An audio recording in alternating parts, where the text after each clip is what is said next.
श्रीगुरुभ्यो नमः। वक्रतुण्डमहाकाय सूर्यकोटिसमप्रभा निर्विघ्नं कुरु मे देव सर्वकार्ये सर्वदा। गुरुर्ब्रह्मा गुरुर्विष्णु गुरुर्देवो महेश्वरः गुरुः साक्षात् परब्रह्म तस्मै श्रीगुरवे नमः। गुरवे सर्वलोकानां भिषभुरोगिणां निधे सर्वविद्यानां श्रीदक्षिणामूर्ते नमः। व्यासम् अष्टनप्तारं शक्ते भोत्रमकल्मषं पराशरात्मजं वन्दे जगदातं तपोनिधिम्। नारायणं नमस्कृत्य नरं चैव नरोत्तमं देवीं सरस्वतीं व्यासं ततो जयमुदीरयेत्। मूकं करोति वाचालं पङ्गुं लङ्घयते कृमित्कृपातमं वन्दे परमानन्दमाधवं। नारायणपरो व्यक्तदण्डमव्यक्तसम्भवमण्डस्यान्तस्य मे लोकः सप्तद्वीपा च मेदिनीं। पार्थाय प्रतिबोधितां भगवता नारायणे स्वयं व्यासेन कृतितां पुराणमुनिनां मध्ये महाभारतम् अद्वैतामृतवर्षिणीं भगवतीमष्टादशाध्यायिनीं वात्वामनसन्दधामि भगवद्गीते भवेद्वेषिणीं। श्रुतिस्मृतिपुराणानाम् आलयं करुणालयं नमामि भगवत्पादं शङ्करं लोकशङ्करम्। अवतीर्णश्च कालट्यां केदारेन्तरतश्च स्फीटप्रतिष्ठाता यदाश्चङ्करो गुरुः।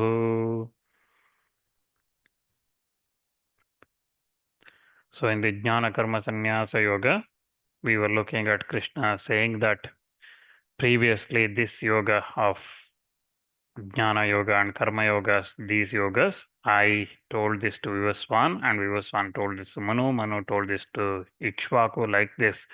From generation and generation it has come through, but over the time it has disappeared, and I have told you that thing now. So Arjuna asked, how did you tell them previously? They were very old people and you were not there at that time. Bhagavan says that I have taken many births previously, but those who know me, those births, those my births, they are the jnanis. So, but I am Aja, I am unborn. So, Avyaya, I am undeteriorating. Ajopi san Avyaya Atma Bhutanam Ishropi san. Like this, he says that Prakritim Swamadhishtaya Sambhavamyatma Maya. So, I am controlling that Maya, my own Maya. I Sambhavami. I appear as if taken birth.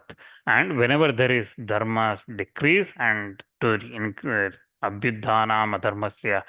So whenever there is adharma increases, and at that time I srijamyaham, I create myself. So I take and appear as if taken birth. And why I take birth? I take birth because Paritranaya sadhunam vinashaja dushkridam dharma samsthapanartha sambhavami yuge yuge. So in every yuga, every time, again and again, to protect the sadhus and destroy the evil, wicked, and dharma samsthapana, to re-establish the dharma, I take appear again and again. And if you are thinking like that, those who know me like that, those who know me that I take this avatar, not ordinary birth, those who know me, they will not take another birth. So like this Krishna says, and those who are vitaraga krodha manmaya mamupashritha, those who are without any attachment and krodha and fear or anything, they take refuge in me. They are jnana tapasa, with that jnana, with knowledge as their tapas, they attain me, they become me. And like this, people are in this world, people worship different ways, but whatever they worship, they do, they all indirectly, they worship me. But on this earth, on this manushe leke, Kshipram hi manushe leke siddhir bhavati karmaja. That's the last shloka I think we looked at, where Bhagavan says that people with the desire, with the hope of attaining quick results, they Kankshata karmanam siddhim yajanta iha devataha kshipram hi manushe loke siddhiri bhavati karmaja. So they engage in karmas, in people engage in karmas, hoping for a quick result, quick outcome. But if one expects moksha, it is not a quick path. So those who are worshipping devatas, Indra and other devatas, they are looking for a quick results. They are expecting results. And that's why they do it. So now Bhagavan, when he says that, now the question has come, what is the reason for the rule that competence of rights and duties according to the Varnas and Ashramas, etc., obtains only in this human world, but not in the other world? Or the question is, it has been said that Varnashrama, the pravibhagopetaha manushyah mamavartma anuvartante sarvasha. Human beings having such divisions as Varna and Ashrama and Salo, they follow my path in every way, like this Bhagavan said previously, right? So even though they worship different devatas, they follow my way. So like this said. So for what reason again do they, as a rule, follow your path alone and not the others? So that Bhagavan answers in the next shloka, in the 13th shloka of this adhyaya, where he says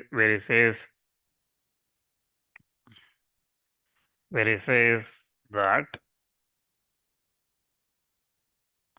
in the 13th shloka, where he says चातुर्वर्णं मया सृष्टं गुणकर्मविभागशः तस्य कर्तारमपि मां विद्याकर्तारम् अकर्तारम् अव्ययम्. So he says the चातुर्वर्णं मया सृष्टं गुणकर्मविभागशः तस्य कर्तारमपि मां विद्याकर्तारम् अकर्तारम् अव्ययम्. So he says that the four varnas have been created by me through the classification of gunas and duties. Even though I am the agent of that act of classification, still know me to be the non-agent and changeless. So Chaturvarna means the four categories or classification of the varnas. Maya means by me. Srishtam means were created. Guna means the gunas, sattva, rajas, tamas. Karma means the karmas, the activities. Vibhagashaha means according to the division. Tasya means of that. Kartaram means the creator. Api means although. Mam means me. Viddhi means no. Akartaram means non-doer. Avyayam means unchangeable. So Acharya here in his Bhashya, he explains that the Chaturvarnam meaning the same as Chatvaraha Varnas, the four Varnas. So those four Varnas have been created by me, who am the Ishvara, which again, as according to the Vedic text, it says that Brahmano Syamkamasid Bahu Rajanyakridaha, like this in the Rig Veda. It says, so as said in that Vedas, these Varnas have been created by me, although these Varnas have been created by me through a classification of gunas and duties. According to Guna Vibhagena Karma Vibhagaha. So the classification of the duties determined by the classification of the gunas. By the gunas are meant as, here again, the gunas are meant as sattva, rajas, tamas, and so on, which we will again look in, we previously briefly looked at in the 45th sloka of second chapter, and also we'll look in detail in the 14th chapter when we go there, 14th adhyaya. Again, as to that, the control of the mind, the body, the austerity, etc., are the duties of the Brahmanas. That's what Bhagavan says in the 18th chapter. He says that Shamod, Damastapah, Shaucham, Kshantir, Arjavamevacha, Jnanam, Vijnanamastikyam, Brahma Karma, Swabhavajam. So those, the control of the mind and body, austerity, and so on, these are the duties of Brahmana who are Sattvika, who have predominance of quality of Sattvaguna. Sattvaguna is purity, goodness, and so on. So that Sattvaguna is predominance in Brahmana. Again, it is predominance. Always the three gunas are mixed. Okay. So when it is pure Shuddha Tattva, that's when we say moksha. Okay. So it is always mixed. The rajas may be little lower, tamas may be very low, and things like that. That is Brahmana. Now, he says also in the 18th chapter, he says that Bhagavan says that Shauryam Tejo Dhritir Yuddhe Chapya Palayanam Dhanamishwara Bhavascha Kshatram Karma Subhavajam. So, courage, valor, and so on are the duties of Kshatriyas, in whom Sattva becomes the secondary. Sattva becomes the secondary, and Rajas is preponderates. So Rajas is in increase, and Sattva is the secondary in them. So Rajan is again Rajas Guna, Rajoguna is passion, attachment, and so on. So those becomes increases, Sattva becomes secondary in them. There is a little bit of Tamas as well, Tamasika Guna, but that's very little. That's Kshatriyas.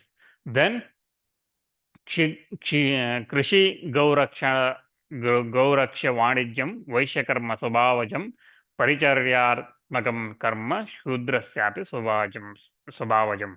So Bhagavan says in the 18th shloka, 18th adhyaya, 44th shloka, he says that agriculture and so on are the duties of the Vaishyas, in whom Tamasika Guna, which is ignorance, indolence, those Tamasika Guna is secondary and Rajas is predominant in them, and service is the only duty of the Shudras, in whom Rajas is secondary and Tamasika Guna is the one that predominates.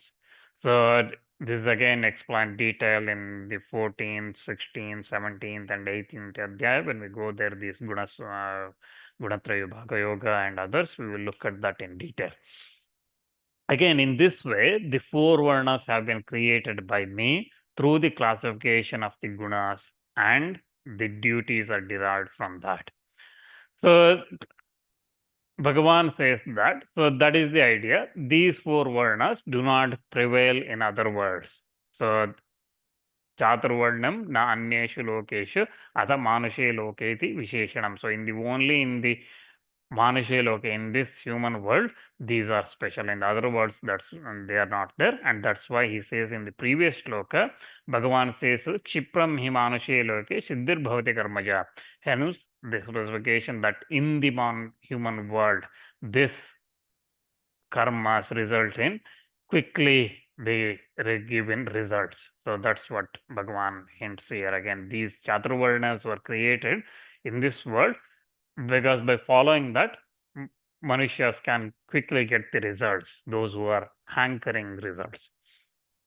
So these four Varnas, fourfold Varnas, Brahmana, Kshatriya, Vaishya, Shudra, those have been created by me, who I am the Ishvara, through the classification of the gunas and duties. The Brahmanas have predominance of Sattva. For them, such as actions as Shama, Dhamma, and so on, those which arise from the Sattva, those are their actions. And Kshatriyas have Rajas predominantly, with Sattva as subordinate factor, and corresponding for them are the actions of heroism, vigor, and so on. Vaishyas have Rajas as predominantly and Tamas as subordinate factor, and in accordance with this, the agriculture, etc., for them is the duties. And Shudras have predominance of Tamasika Guna, and for them, the actions such as service and so on, which arise from Tamasika, they are the preceding. So, services to the preceding three Varnas, Brahmana, Kshatriya, Vaishya, is their duties. Thus, they are the actions ordained in this world.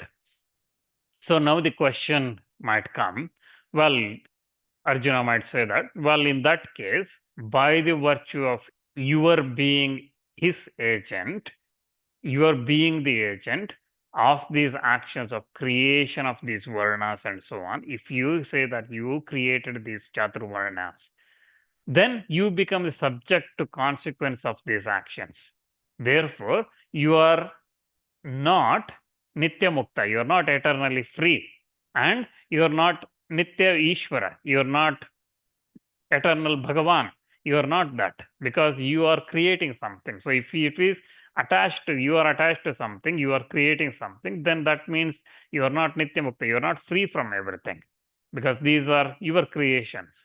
So to that, Bhagavan answers in the second half of the shloka. He says that even though I am the Kartaram, I am the agent, I am the one who creates all these things of Kartara, I am the agent of that act from the empirical standpoint of Maya, even though through Maya it looks like I have created all this, still from the highest standpoint, know that me, you should know that me to be a non-agent, and therefore also know to be avyayam, changeless, not subject to cycle of birth and death.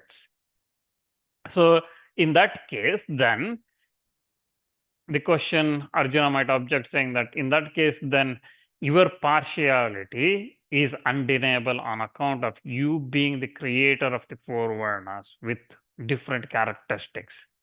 So this is the objection that Arjuna has come. So that's why Bhagavan says that even though I am the creator, I am a non-agent. I am a non-agent here. So that's what he says, and I am changeless. So from next onwards, from here, Bhagavan explains that the karmas, the actions without attachment, does not bind the Atma. What binds the Atma is actions with attachment. Those karmas without attachment do not bind it. So he says that in reality, however, I am not the agent of those actions for which you think I am the agent, because he explains that in the next shloka, where he says that, it's the 14th shloka, I think. So the 14th shloka, Bhagavan says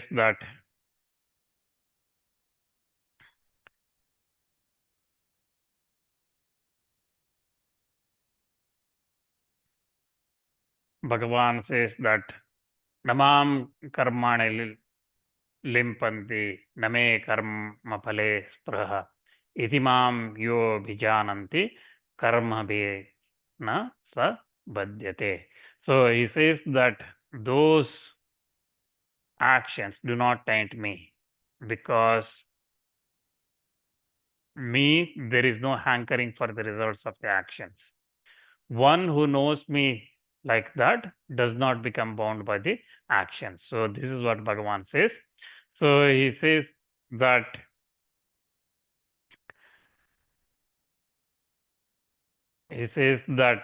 na means not, mam means me, karmani means activities, limpanti means taint, and na means nor, me means my, karma phale means the fruits of action, spriha means desire, iti means thus, mam means me, yah means who, abhijananti means knows, karma bihi means result of action, na means never, saha means that person, badhyate means is bound.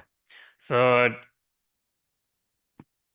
the explanation, the commentary for this, the Bhashya for this Acharya says that because of the absence of ahankara bhavat, so Acharya says, so because of the absence of that ahankara, those actions do not taint me by becoming the originator of the body and so on. Those do not taint me. And for me, there is no hankering for the results of those actions. But yesham tu samsarinam aham karta ityabhimanah karmasu spruha tatpaleshu cha tan karmani limpanti. But in the case of samsaris, transmigrating beings, these samsara, those who are hankering for the results, who have identification in the form of I am the agent, who thinks that aham karta, and the thirst for actions as also for their results, those who are tatphaleshu, so those who are looking for those results, it is reasonable that action should taint them. Tan karmani limpanti. For them, those samsaris, who have always thinks that I am the agent, I am karta, who thinks that aham karta and I am the agent, I am the doer, who thinks like that, who have self-identification in the form that I am the agent, I am doing this, and who are thirsty for those results of those actions, for them the actions taint them. Tad abhavat na mam karmani limpanti. So, owing to the absence of these, actions do not taint me. That's what Bhagavan says here. So again, previously he says, Chaturvarna maya srishta. So that means if you are doing some action, you are like everybody. That's the objection Arjuna had, right? So, but Bhagavan says that those karmas, even though those are created by me, those do not taint me because I am not attached to them. I do not think that I am karta, and I do not think I expect the results for them. So that's why they do not those namam karmani limpanti.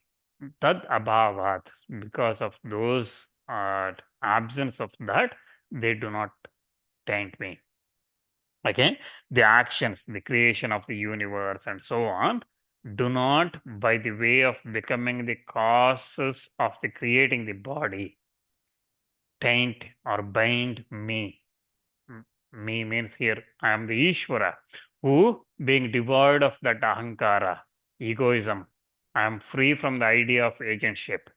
Having thus denied that agentship, Bhagavan denies the enjoyership as well. He says that for me, I am self-fulfilled. There is no spruha, there is no hankering, thirst. Karma pale, there is no spruha in the karma pala, in the results of action, in accordance with the Shruti, where Agama Upanishad, for example, says that apta kamasya ka spruha. What desire can be there for the one who is self-fulfilled? So, like that, when one is self-fulfilled, I do not have anything to desire. So, certainly, the actions taint through the idea of agentship and craving for the results. Because of the absence of these, actions do not bind me. So that's what Bhagavan says. Then anyone else too, who abhijananti, who knows me like that, iti, who knows mamiti, who knows abhijananti mamiti, so who knows me thus as his own Atma, the one who knows me as his own Atma and knows I am not agent. I have no hankering for the results. Naham karta, name karma pale spruha. So I have no hankering for the results of these actions. Naham karta, I am not the agent. Those who thinks like that, who has that knowledge, he does not be bound. He does not become bound by the action. Na badyate karmabhi. Saha na badyate. So such a person does not get bound by these karmas even though he is doing karmas. In his case also, tasyapi na dehad arambhagani karmani bhavanti. So the action cease to be the originators of the body and things. Those actions, those cease becomes end. So that is the meaning here. So anyone who knows me, Ishvara, like that I am not attached to these results, and that's why those do not limpanti, they do not attach to me, those do not bound me. Such a person, thus who knows me as I am the non-creator, non-enjoyer, and knows me as his own Atma, he does not become bound by the action. That is to say that he becomes liberated through the knowledge of Atma, which is not an agent. Since from that knowledge, from that jnana, that I am neither an agent nor have any desires for the results of the action, one does not become bound by the actions. Therefore, Bhagavan says that in the next shloka, he says that he says that evam jnatva, this 15th shloka, he says that evam jnatva kritam karma purvairapi mumukshibhi kuru karmaiva tasmatvam purvaihi purvataram kritam. He says that having known thus, duties were performed even by the ancient seekers of the moksha. Therefore, you undertake the karma itself as performed earlier by the ancient ones. So, evam means thus, jnatva means knowing, kritam means performed, karma means action, purvaihi means of the ancient times, api means indeed, mumukshibhi means seeker of moksha, kuru means should perform, karma means duty, eva means certainly, tasmat is therefore, tvam is you, purvaihi is of those ancient rishis, sages, and purvataram is in the ancient times, kritam means performed. So, having known thus that I am not agent, I have no desire for results of the actions, and so on, having known like that, the duties were undertaken even by the ancient seekers of the moksha, mumukshubhi. So those mumukshus, those seekers of the mokshas, previously performed the karmas, knowing that I am not the agent. I do not desire any results of these karmas I am performing. Like this, those mumukshus, those seekers of moksha, performed, they undertook their karmas, their duties. Therefore, tvam kuru karma. So, tasmat tvam kuru. So, therefore, you also undertake this act, karmas itself. You ought to not to sit quietly or even renounce. Therefore, you undertake the karmas because they were performed by the ancients as well. Yadi anatmajnah tvam tada atmashuddhyartam tattva-vicched loka-sangrahartam. So, Acharya here explains that therefore, you undertake the actions because they are performed by the ancient ones as well. They performed it for two reasons, two ways. One, if you have no Atma Jnana, then undertake the actions, these karmas for self-purification, this mind purification of the mind. Or, if you have attained that Atma Jnana, then you undertake the karmas in order to prevent people going from astray. We looked at that previous class for Janaka and others as an example, right? So, loka-sangrahartam. So, you perform those to prevent people going astray, as were performed earlier by those ancients ones, Janaka and others. Na adunatanam kritam nirvatitam. So, not the actions as undertaken in the present day. That's what Acharya Bhagavad adds here. So, as it's undertaken in today's days, he tells Arjuna. Okay. So, and it applies today as well. Even after those many years, it still applies. So, you should not undertake actions which are done in the present manner, that is, do not perform the actions in the manner undertaken by the people nowadays, which is neither purifies the mind nor helps the other people by guiding them, prevents them going astray. So do not do like that. You do like the ancient ones who did, either to attain the purification of the mind, or if they have already attained that stage, they did it because loka-sangrahartam, to prevent the people going from astray. So that's what Bhagavan says. Then again,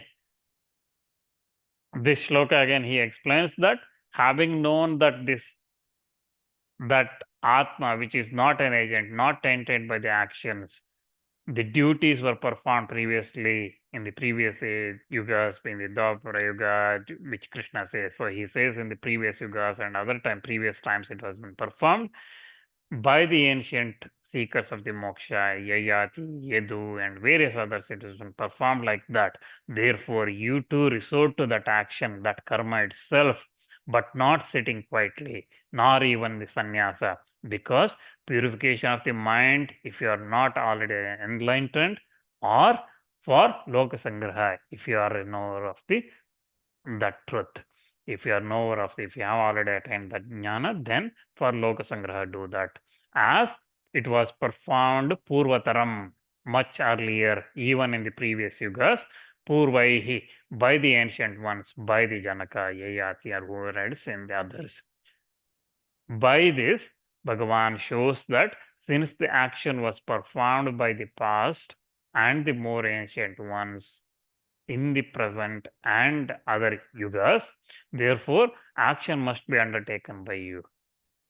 And Bhagavan now goes on to explain the real nature of the karma and akarma, action and inaction. He starts to explain that. The question is, if the action has to be undertaken, the Arjuna is going to ask here, if the action has to be undertaken here in this world, then I should do so by following your instruction itself. What is the use of specifying that it was done in the previous times? So, if I have to do something, you are telling me to do it. Why you have to say that it was done by the previous people, so that's why you do it? So, Bhagavan explains that because there is a great difficulty as regards to understanding the karmas. How it is difficult? Bhagavan explains in the next shloka, in the 16th shloka. He explains that kim karma, kima karmeti kavayopyatra mohitaha tatte karma pravakshami yat jnatva mokshase ashubhat. So, kim karma, kima karmeti kavayoh api atra mohitaha tatte karma pravakshami yat jnatva mokshase ashubhat. So even the intelligence were confounded as to what is action and what is inaction. I shall tell you that action, by knowing which you become free from ashubha, evil. So you will become free from that, knowing what is your action, what is the action karma, knowing that you will become free from that. So Kavaya api means even the intelligent ones, mohitaha, are confounded in the subject of karma and so on. They are confounded, even the intelligent ones, as to what is action, kima karma, what is inaction. Therefore, pravakshami, I shall tell you, pravakshami te, I shall tell you of karma, akarma, that is action, as also inaction. By knowing jnatva yat, by knowing jnatva, by knowing this which is action and inaction and so on, mokshase, you become free, ashubhat, you become free from ashubhas, from evil, from this samsara, you will free from that. So knowing what is karma, what is akarma, you will be free from this samsara. Ashubhas, evil here referring to the samsara, rebirth. So since the erroneous perception of motion with regard to even the actionless tree, for example, if you are going in a boat in a river, right, you see trees moving. So even though trees are not moving, we have a perception that trees are moving. Similarly, since it is noticed that there is an erroneous perception from a distance, all right, so even regard to that, the persons as well, with the sight, they will see that this is as a trees are moving. Just like that, therefore, in this matter as to what is action in reality or what is inaction, even the intelligence are confounded. So even those who have very good eyesight think that the trees are moving. Okay, if you are not gone in a boat, think that you are in a train, okay, train station waiting, and then another platform train starts moving.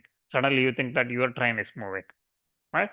So this is even one who is of sound mind and good eyesight thinks like that. So just like that, even the intelligence are confounded by what is karma and what is akarma, what is action and inaction. They become incapable of ascertaining because it is very difficult to determine. That is the meaning here. Therefore, I will tell you clearly. Pravakshami. Vakshami is telling. Pravakshami means clearly I will tell you by removing all the doubts of karma. What is action and inaction? I will tell you that. Again, Bhagavan here says that by knowing that which is the true nature of action and inaction, you will become free from ashubhas. You will become free from the evil of the world. And you should think like this. What is called karma? Is movement of body and so on, as well as known in the world, the akarma is not doing those, right? Sitting quietly. What is there to understand further in this regard? So you're probably thinking karma means moving my body and doing something. Akarma means just sitting idly, quietly. That is akarma, not inaction. What is there difficult to understand in this? Might be thinking like that. But, and why you want to tell all this?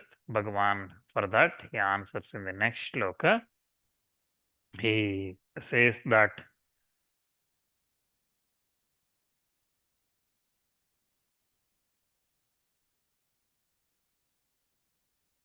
the 17th shloka, he explains that I can't find the 17th shloka. Okay, 17th shloka has disappeared. One second.